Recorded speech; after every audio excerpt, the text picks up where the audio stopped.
Kualiangi talanga natualia, yang artinya lebih baik tenggelam daripada surut kembali, yaitu kita tidak boleh mundur dari suatu perjuangan.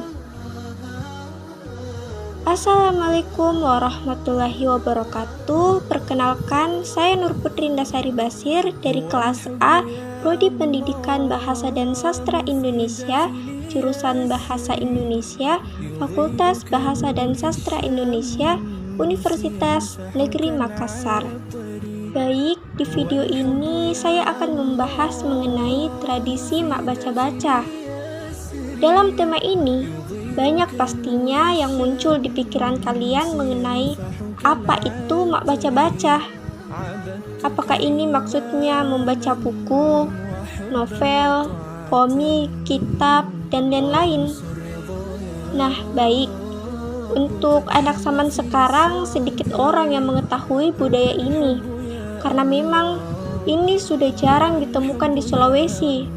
Mungkin di bagian pedesaan masih banyak yang ditemukan, apalagi yang desa-desa terpencil. Pasti kalian sudah penasaran kan, apa sih itu tradisi mak baca-baca? Nah, mak baca-baca ini berarti membacakan doa di hadapan hidangan makanan yang menjadi sebuah tradisi suku Bugis Makassar yang masih dilestarikan hingga kini. Nah, salah satunya itu di kota Makassar, Sulawesi Selatan, yaitu pada keluarga saya sendiri. Mak baca-baca umumnya dilakukan masyarakat saat lebaran maupun dalam rangkaian acara ritual adat Bugis Makassar, baik itu pernikahan, akikah, sunatan, hingga ketika ingin memasuki rumah baru. Ritual mak baca-baca ini biasanya dilakukan oleh orang yang dianggap sesepuh atau tokoh masyarakat dalam sebuah kampung atau orang yang dituakan dalam sebuah keluarga, yang nantinya bara api tersebut itu akan ditaburkan bubuk berwarna merah sehingga menghasilkan asap yang berbau menyengat. Nah, disitulah sesepuh memulai mak baca-baca. Nah, kalian dapat melihat videonya ya. Mak baca-baca sendiri bagi kalangan suku Bugis Makassar tidak dianggap sebagai sebuah kesyirikan. Mengapa? Karena mengingat doa yang dipanjatkan bukanlah berupa mantra, melainkan salawat dan sederajat ayat-ayat Al-Quran yang ditujukan kepada Allah Subhanahu wa Ta'ala. Di mana di suku Bugis Makassar sendiri, tradisi ini memunculkan sebuah kolaborasi antara adat istiadat dengan agama. Kalimat-kalimat ayat suci diucapkan oleh sesepuh saat melakukan baca-baca. Satu persatu, nampan berisikan makanan tersebut itu dibacakan doa. Kalian dapat melihat gambarnya ya. Tradisi ini sudah menjadi keyakinan turun-temurun suku Bugis dari nenek moyang, sehingga sulit untuk ditinggalkan meskipun zaman sudah berganti. Nah, ini dikategorikan bagi orang yang pemahamannya akan agama Islam itu kurang. Di setiap nampan berisi lauk pauk yang beragam dan juga tidak ketinggalan beras ketan putih ataupun hitam, atau orang Makassar itu menyebutnya sebagai songkolo, dan kadok minyak. Kadok minyak itu yang warna kuning. Nah, kalian dapat melihat gambarnya ya. Nah, selain itu juga ada makanan khas Bugis Makassar lainnya, yakni biasanya itu lapak-lapak. Makanan khas Bugis Makassar ini menyerupai songkolo, hanya saja lapak-lapak ini dibungkus menggunakan daun kelapa. Tidak ketinggalan pula buah kelapa dan pisang yang turut disajikan di sebuah nampan terpisah. Nah, kalian dapat melihat gambarnya ya. Mengimplementasikan rasa syukur orang tertentu itu berbeda-beda. Nah, di suku Bugis Makassar sendiri itu bentuk implementasi dari rasa syukur tidak hanya dengan sebuah ucapan, melainkan dengan sebuah tindakan. Nah, dengan melakukan mak baca-baca menjadi salah satu wujud ungkapan rasa syukur yang mendalam kepada Allah Subhanahu wa Ta'ala atas limpahan rezeki yang diberikan selama ini. Kalian dapat melihat gambarnya.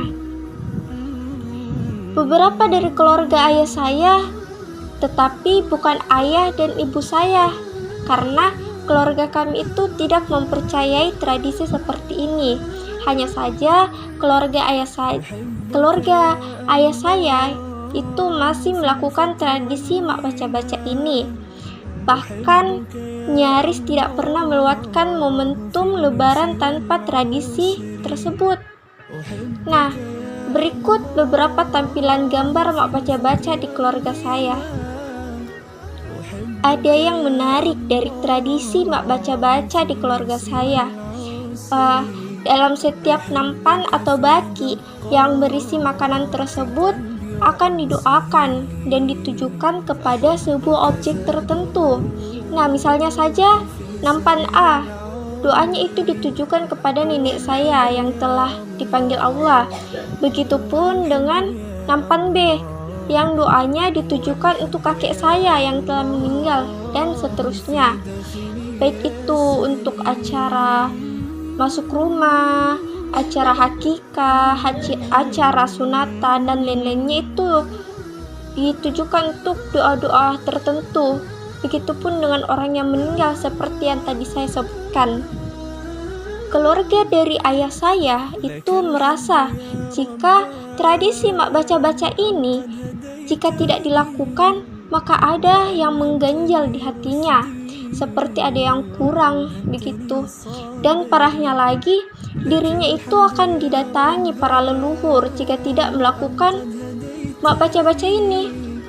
Itu sebabnya keluarga ayah saya tidak pernah sekalipun melewatkan tradisi mak baca-baca ini ketika ada hal yang baik yang datang di keluarganya, baik itu kepada anaknya maupun para cucunya. Nah, hidangan yang telah dibaca-baca dengan doa tersebut itu wajib disantap bersama-sama, baik itu keluarga hingga memanggil para tetangga-tetangga di dekat-dekat rumah.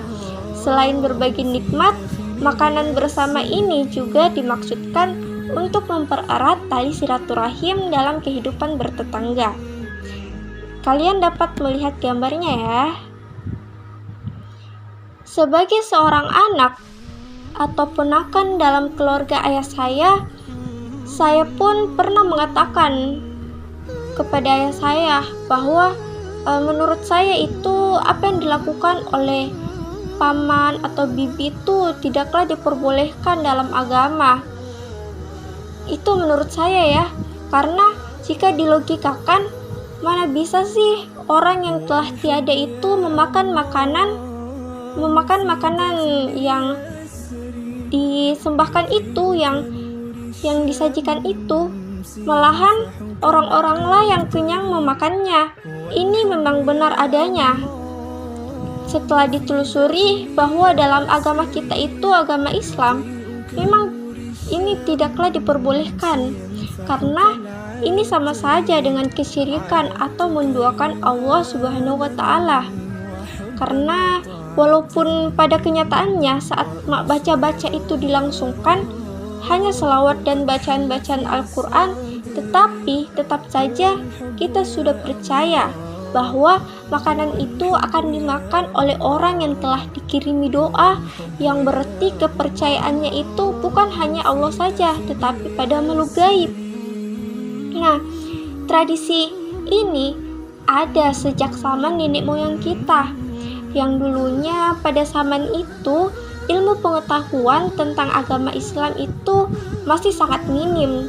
Belum banyak orang yang mendalami agama Islam itu seperti apa sih sebenarnya.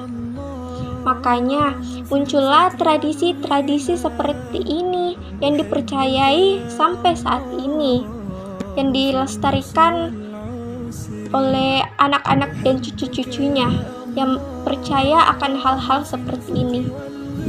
Nah, tradisi mak baca-baca ini pun sama sekali tidak pernah Rasulullah contohkan pada umatnya. Lantas, mengapa kita harus melestarikan budaya ini dengan menggadaikan akidah kita? Ini sangat bertentangan dengan akidah kita.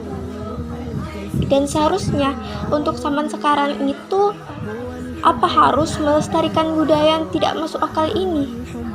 Karena setiap budaya tidak harus dilestarikan, apalagi budaya yang sangat bertentangan dengan agama dan akidah kita ini. Zaman ini saya rasa kita sudah bisa membedakan mana budaya yang patut dipertahankan dan dilestarikan, dan mana budaya kuno yang perlu ditinggalkan, karena itu sangat bertentangan dengan akidah kita. Untuk dapat mengetahui bahwa budaya-budaya mana sih yang bertentangan dengan agama dan akidah itu sekarang ini dapat sangat mudah kita akses melalui sosial media, karena sosial media itu ada banyak sekali dan sangat mudah untuk dipergunakan, apalagi zaman ini. Baiklah teman-teman sekalian, sekian dari pembahasan saya mengenai tradisi mak baca-baca ini yang seharusnya itu tidak dilestarikan karena bertentangan dengan akidah kita. Sebelum saya mengakhiri video ini, saya akan membawakan sebuah syair, yaitu, untuk apa meneruskan budaya jika hanya merusak agama? Apakah engkau sudah lupa kalau dunia tak selamanya? Baiklah teman-teman, terima kasih telah menonton video saya hingga akhir.